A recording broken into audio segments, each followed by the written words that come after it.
ये शायद बताने की जरूरत है, क्योंकि आज हमें हर छोटे से छोटे और बड़े से बड़े काम के लिए इलेक्ट्रिसिटी की जरूरत होती है। रोजमर्रा की जिंदगी में मोबाइल, लैपटॉप चार्ज करने से लेकर लाइट, पंखा, मोटर या बड़ी बड़ी फैक्ट्रियों को चलाना हो, इलेक्ट्रिसिटी आज रोटी कपड़ा मकान जितनी जरूरी हो चुकी है। लेकिन इलेक्ट्रिसिटी का आविष्कार आखिर हुआ कैसे? क्या लोग इसे पुराने जमाने में भगवान मानते थे या कोई जादू? आज की इस वीडियो में हम आपको बताने वाले हैं बिजली का आविष्कार या खोज किसने किया और कब किया, और दुनिया को पहली बार इलेक्ट्रिसिटी नाम का तोहफा कब मिला। तो बने रहिएगा वीडियो के अंत तक हमारे साथ। कुछ इन्वेंशंस होते ही ऐसे हैं जो दुनिया को बदल कर रख देते हैं, और बिजली की खोज भी इन्हीं में से एक है। और हाँ, एक बात और, बिजली की खोज हुई थी, आविष्कार नहीं हुआ था, क्योंकि बिजली पहले से ही दुनिया में एग्जिस्ट करती थी। जैसे आग की खोज की गई, बिल्कुल उसी तरह। जैसा कि हम सब ने विज्ञान में पढ़ा है, ऊर्जा यानी एनर्जी कभी खत्म नहीं होती, बल्कि एक रूप से दूसरे रूप में कन्वर्ट होती रहती है। इलेक्ट्रिसिटी की खोज में कई बड़े बड़े वैज्ञानिकों का योगदान रहा है। बिजली की खोज किसी एक वैज्ञानिक ने नहीं की, जबकि इसकी खोज के बाद कई वैज्ञानिकों ने पीढ़ी दर पीढ़ी इसमें सुधार किया और इसे बनाने के नए नए तरीकों को इन्वेंट किया। लगभग 600 ईसा पूर्व एक महान साइंटिस्ट थेल्स ने पता लगाया कि कांच या अंबर के टुकड़े को रेशम या बिल्ली के बाल से रगड़ने पर उसमें एक ऐसी पावर आ जाती है जो अपने से हल्की वस्तु जैसे कागज के टुकड़े को अपनी तरफ आकर्षित करती है। लेकिन उस थ्योरी पर ज्यादा ध्यान नहीं दिया गया और कुछ लोगों ने तो इसे काला जादू तक कह दिया। Are you lagging behind on the most critical updates happening around the world? Stay ahead with InShots, India's #1 English news app. We provide news summary. बाद में थेल्स ने इस पर काफी रिसर्च की और उनको ये समझ आ गया कि जादू नहीं साइंस है, क्योंकि अंबर को ग्रीक में इलेक्ट्रॉन कहा जाता है। इसीलिए थेल्स ने अपनी कुछ रिसर्च करने के बाद अपनी इस खोज को इलेक्ट्रिसिटी का नाम दे दिया। जिसके बाद सन 1752 में बेंजामिन फ्रैंकलिन नाम के एक वैज्ञानिक ने साबित किया था कि आसमान में चमकने वाली बिजली और बिजली की चिंगारी दोनों एक ही रूप है। उन्होंने इसका एक्सपेरिमेंट करने के लिए बरसात के दौरान एक पतंग पर गीली रस्सी बांधी और उस धागे में एक चाबी लटका दी और पतंग को तेज आंधी तूफान में उड़ाने लगे। जिसके बाद पतंग जैसे ही ऊपर उड़ी, पतंग के जरिए बिजली का झटका भीगी हुई रस्सी से होते हुए चाबी तक आया और फ्रैंकलिन को भी बिजली का झटका महसूस हुआ, जहां से उन्होंने प्रूव कर दिया कि आसमान में गरजने वाली बिजली और इलेक्ट्रिसिटी लगभग एक ही तरह की है। अपनी जान को जोखिम में डालकर आखिरकार उन्होंने खोज कर ली। साल 1800 में इटालियन फिजिसिस्ट अलेक्जेंड्रो वोल्टा ने एक जबरदस्त खोज की थी, और वो ये थी कि केमिकल रिएक्शन से भी बिजली बनाना संभव है। और उन्होंने एक इलेक्ट्रिक सेल का आविष्कार किया जिससे बिजली प्राप्त की जा सकती थी। वोल्टा ने एक इलेक्ट्रिक बैटरी पॉजिटिव और नेगेटिव कनेक्टर्स को इस्तेमाल करके बनाया, और इसी साइंटिस्ट के नाम से वोल्ट यूनिट को रखा गया।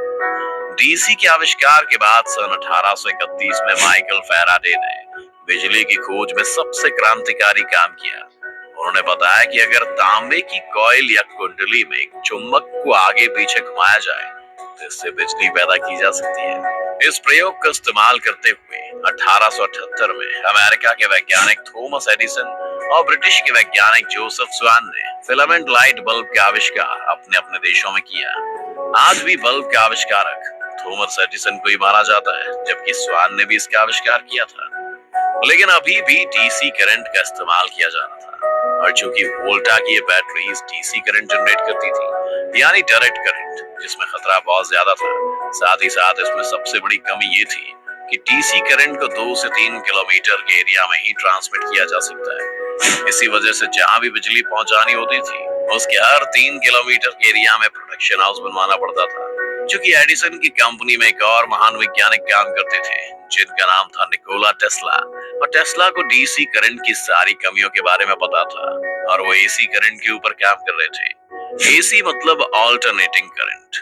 वो चाहते थे कि ऐसा करंट बनाया जाए जो सुरक्षित हो और जिससे काफी दूर तक करंट सप्लाई किया जा सके। जब टेस्ला ने अपना सारा एक्सपेरिमेंट एडिसन को बताया तो एडिसन ने एसी करंट को अपनाने से साफ इनकार कर दिया, और उन्होंने कहा कि आपको जो भी एक्सपेरिमेंट करना है वो हमारे डीसी करंट जनरेटर पर करें। जिसके बाद टेस्ला ने उनकी कंपनी को छोड़ दिया और एसी जनरेटर और एसी मोटर पर काम करना शुरू कर दिया।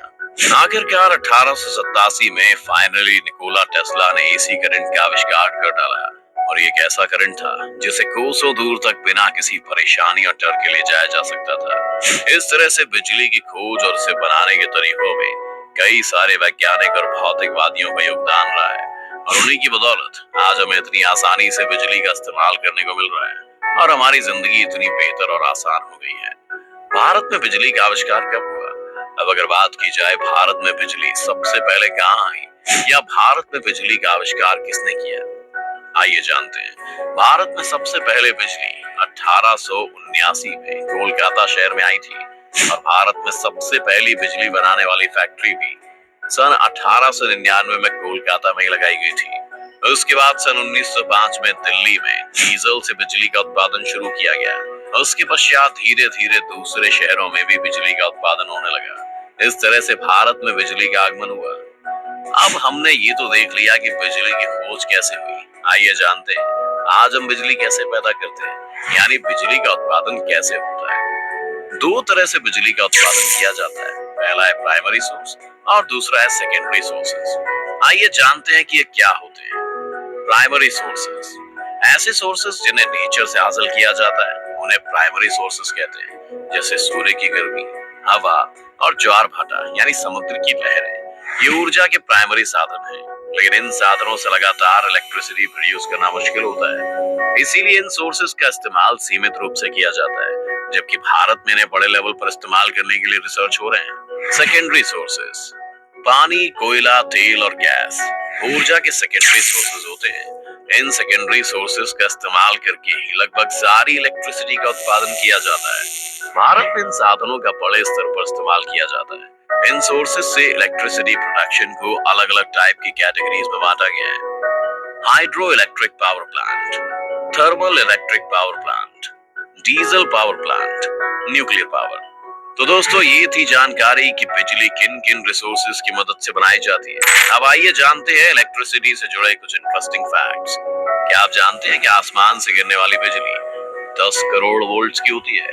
इसलिए जब कहीं पर ये बिजली गिरती है तो काफी ज्यादा नुकसान होता है, जान माल दोनों की हानि होती है।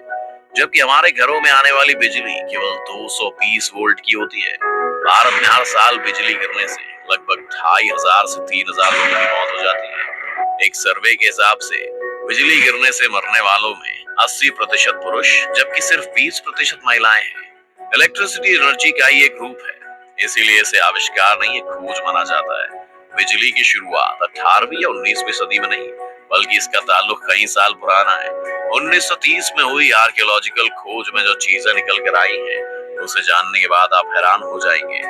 और उस खोज के अंदर रोमन जमाने के प्राचीन बैटरीज निकल कर आई। बगदाद में भी इसी तरह की बैटरीज निकल आई। इससे साफ जाहिर होता है कि बहुत पहले से ही बिजली का कॉन्सेप्ट था। तो दोस्तों ये थी इलेक्ट्रिसिटी यानी बिजली के बारे में हमारी आज की पूरी वीडियो।